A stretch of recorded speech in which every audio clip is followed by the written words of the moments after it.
kalau kuasa Allah.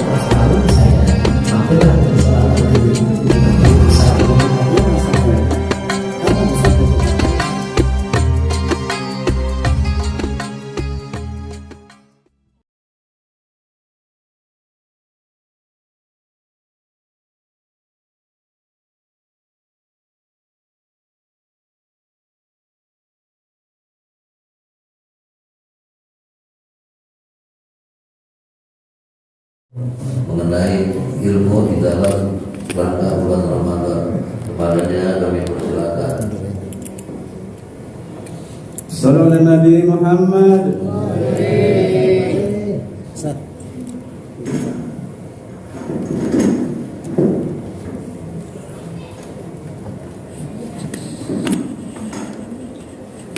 A'udzu billahi minasyaitonir rajim.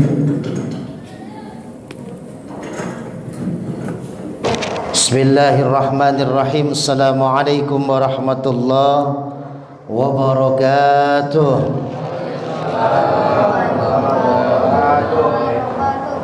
Yang saya hormati Bapak Ustadz Munadi An-Nazir, yang saya hormati Ustadz Sutrisno, imam kita sholat tarawih, yang mudah-mudahan diberkahi, disehatkan, dilancarkan oleh Allah, wabil khusus Ketua Masjid Jami Al-Hidayah beserta para pengurus dan para jamaah, mudah-mudahan selalu dalam keberkahan Allah Subhanahu wa ta'ala.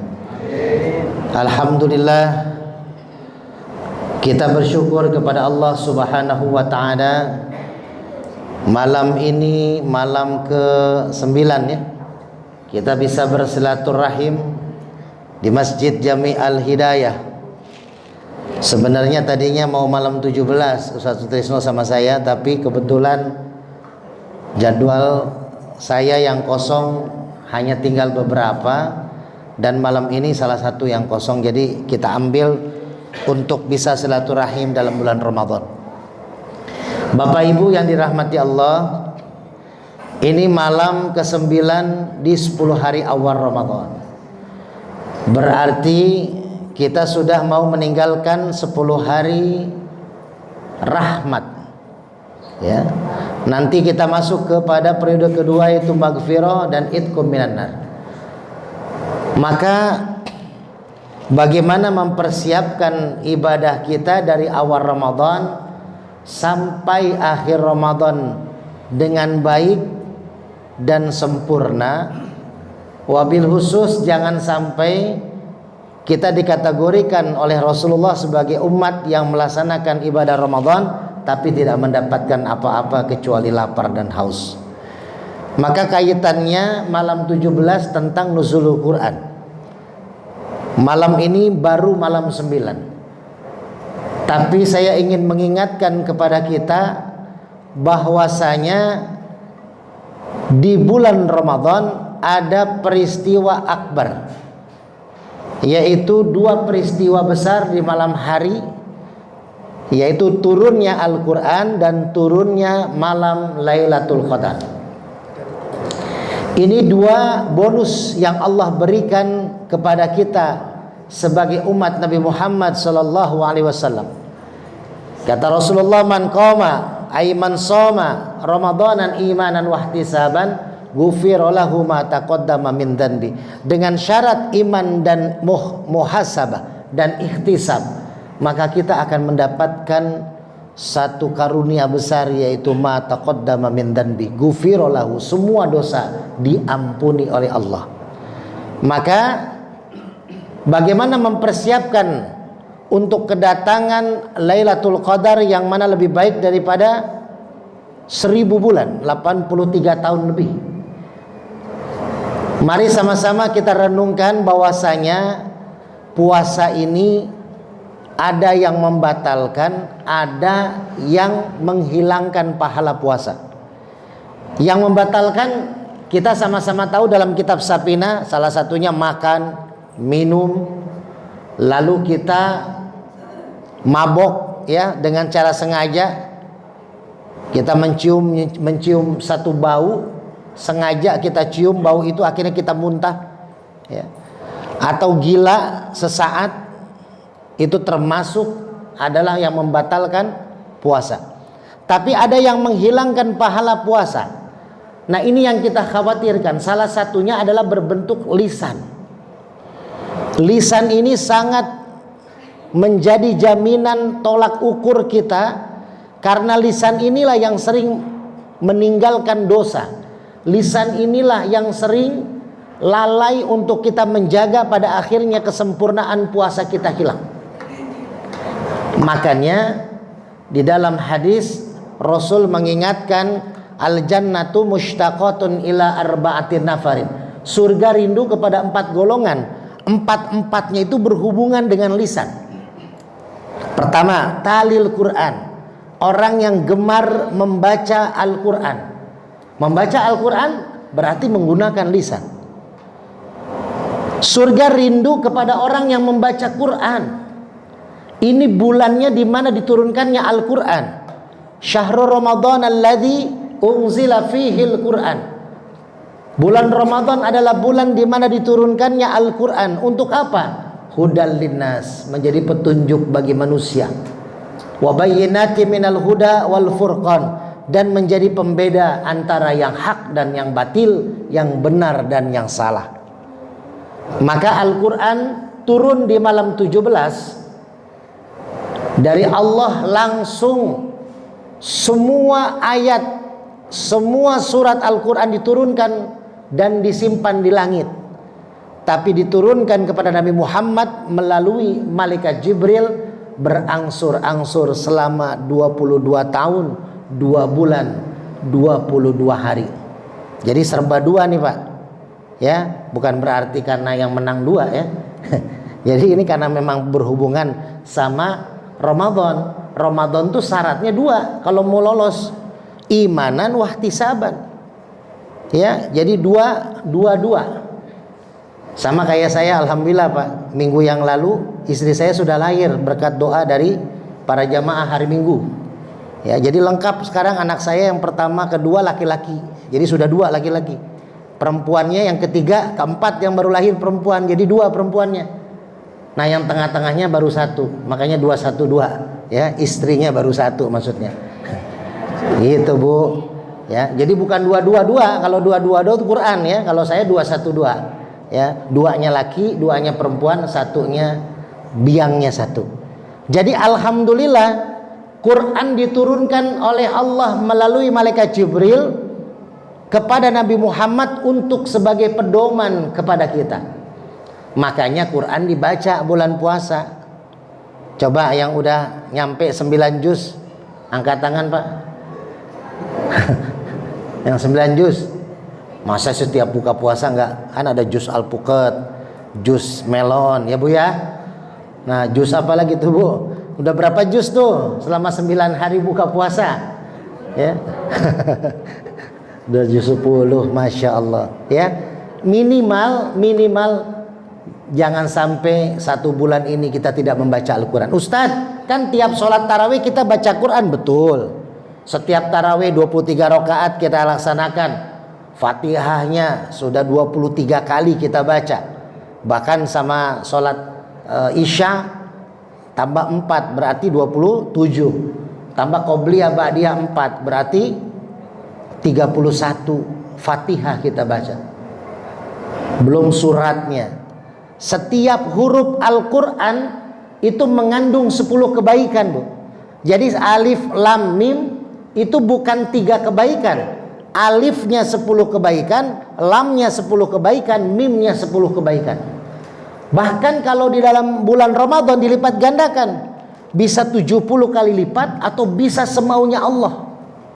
Sama kayak sodakoh. Ya, kalau sodakoh di bulan Ramadan dikali lipatkan sampai 70 bahkan lebih.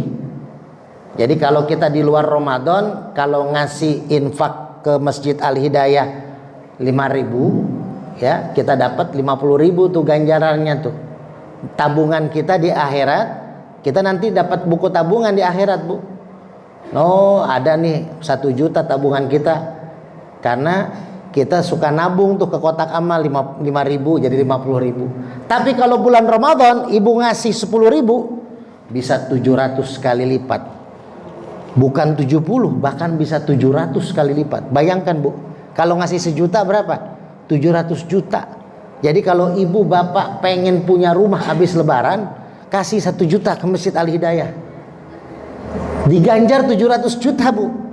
Ustadz, saya udah ngasih 1 juta ke pengurus masjid nih, habis lebaran nggak dapat juga rumah. Ya mungkin belum di dunia, tapi nanti di akhirat pasti. Gitu Bu.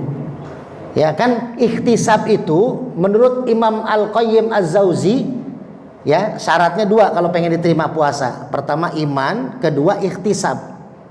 Wahtisaban. Artinya apa ikhtisab? Ketika kita melakukan ibadah, pertama kita yakin Allah menerima apa yang kita lakukan. Mesti ada keyakinan tuh Bu. Ya ibu sholat taraweh, kalau nggak yakin, saya diterima nggak ya sholat taraweh 23? Mendingan 11 aja 11 juga ragu, mendingan nggak usah. Sholat kalau ragu nggak usah. Kan ada istilah tuh kalau kita bermakmum kepada imam dalam fikih Safinah, lalu di hati kita, aduh saya imamnya tahu tuh. Imamnya kan setiap sholat tuh kalau habis wudhu noel istrinya tetap jadi imam, nggak wudhu lagi. Kan dalam Safinah batal Imam Syafi'i sentuhan kulit laki perempuan. Nah kita tahu nih jamaah, lalu kita ragu walaupun kita tetap jadi makmum, maka kita nggak dapat pahala berjamaah. Kita dapat pahalanya sholat munfarid saja. Sah sholatnya sah, tapi dapat pahala 1 sholat munfarid. Percuma berjamaah di masjid, tapi dapat pahala 1 karena meragukan imamnya. Makanya harus yakin apa yang kita lakukan itu diterima Allah. Pertama tuh ikhtisab itu. Yang kedua, kita harus berharap pahala dari apa yang kita lakukan. Boleh Ustaz? Boleh, karena ini dianjurkan menurut Imam Al-Qayyim Az-Zawzi. Jadi kita saya nih ngasih buka puasa nanti ke Masjid Al-Hidayah. 1 hari ini ngasih kolak 5 bungkus. Yang makan kolak pertama kali sebelum makan apapun, maka 5 orang itu yang puasa, pahala puasanya kita dapat Bu, yang ngasih kolak itu. Nggak berkurang. Ibu lagi dapat kayak istri saya nih lagi nifas kan, nggak bisa puasa. Terus ngasih bukaan kepada 5 orang, dapat 5 pahala puasa. Jadi kalau kita mau mendapatkan satu kebaikan, maka kita yakin ini kebaikannya kita akan dapat pahala berlipat. Harus meyakini itu. Itu menurut Imam Al-Qayyim Az-Zawzi. Lalu yang ketiga, kita niatkan ibadah kita di bulan puasa itu untuk mengharapkan ridho Allah. Ini yang paling mahal. Ridho Allah. Jadi ya udah, kalau nggak ada balasannya udah kita serahin ke Allah aja. Orang inna sholati wa nusuki wa mahyaya wa mamati lillahi rabbil alamin. Kita ibadah karena Allah. Kita ibadah untuk Allah walaupun untuk diri kita pribadi. Jadi ini Bu, syaratnya 2 nih, iman wahtisaban. Maka lisan bisa merusak kesempurnaan daripada ibadah puasa kita. Maka talil Quran, rajin, gemar baca Quran agar lisan kita dijaga. Coba anak kita, kalau dari kecil rajin baca Quran, rajin kita ajarin Quran, nggak akan sering keluar kata-kata kasar, kata-kata kotor. Karena tenggorokan ini bagaikan rumah kosong. Kalau nggak diisi penghuninya, maka angker tuh rumah. Sama kayak tenggorokan. Yang kedua, yang dirindukan surga adalah wahafidhil lisan, menjaga lisan. Tuh lisan lagi, karena lisan ini bisa menggugurkan pahala puasa, pahala di bulan Ramadan kita. Menjaga lisan, karena lisan itu bisa menyakiti orang lain. Ada istilah kita dilukai oleh pedang oleh orang lain. Kalau luka di tangan sembuh, bisa lupa kita, bisa maafin orang yang membuat luka kita. Tapi kalau kita dilukai hati kita, seumur hidup masih berbekas di hati kita. Maka lisan kita jaga. Jangan sampai omongan kita, ucapan kita menyakiti orang lain. Yang ketiga, wa mut'imil ji'an. Orang yang memberikan makan kepada orang lapar. Nih, Ramadan nih, sarangnya Bu. Ya, di masjid-masjid ya, siapin takjil. Orang musafir mau buka puasa, siapin. Dapat pahala tuh. Pengurus masjidnya dapat, jamaah masjidnya dapat. Yang jariah ke masjid pun akan mendapatkan jariahnya dengan baik. Maka ayolah berlomba-lomba. Ini udah mau 10 hari. Ya nggak kerasa. 10 hari pertama itu memang terlihat semangat. 10 hari kedua udah mulai tuh pelan-pelan mundur tuh jamaahnya. Apalagi minggu 10 hari ketiga. Makanya ayo kita teruskan, semangatkan untuk apa? Wamut imiljian, berikan makan kepada orang lapar. Karena bulan Ramadan kita merasakan bagaimana rasa lapar dari subuh sampai dengan maghrib. Yang terakhir, yang keempat, yang dirundukan surga adalah wa saumu wa syahri Ramadan. Orang yang berpuasa pada bulan Ramadan ini pun akan dirindukan oleh surga. Ibu bapak yang dirahmati Allah, hati-hati, lisan itu bisa merusak amalan ibadah kita. Maka kita jaga lisan kita dengan cara sering membaca Al-Quran, sering berzikir. Jangan terpancing emosi kita. Perbanyak berwudu. Kalau batal wudu lagi, batal wudu lagi. Mudah-mudahan ibadah kita dari awal Ramadan sampai dengan akhir Ramadan diterima oleh Allah Subhanahu wa taala. Dan jangan lupa semua ibadah kita di bulan Ramadan, salat kita, puasa kita, tadarus kita, zikir kita tidak akan diterima oleh Allah kalau sampai kita tidak menunaikan zakat fitrah. Jadi zakat fitrah ini walaupun kecil, walaupun tidak besar, tapi ini sangat berpengaruh untuk diterimanya ibadah-ibadah kita di bulan Ramadan. Karena ibadah kita mu'allakun bainas sama'i wal ard, akan tergantung di antara langit dan bumi sebelum kita menunaikan zakat fitrah. Zakat fitrah di mana yang terbaik, Ustadz? Zakat fitrah yang terbaik adalah di tempat kita tinggal. Jangan sampai 10 hari mau lebaran pulang kampung, zakat fitrahnya di kampung. Zakat fitrah di kampung boleh, di sini juga bikin zakat fitrah. Di sono nanti sodako, insya Allah nggak akan rugi. Wah 2 kali Ustadz, nggak usah takut. Karena zakat fitrah yang terbaik, yang sempurna adalah di tempat kita tinggal, di tempat kita cari makan.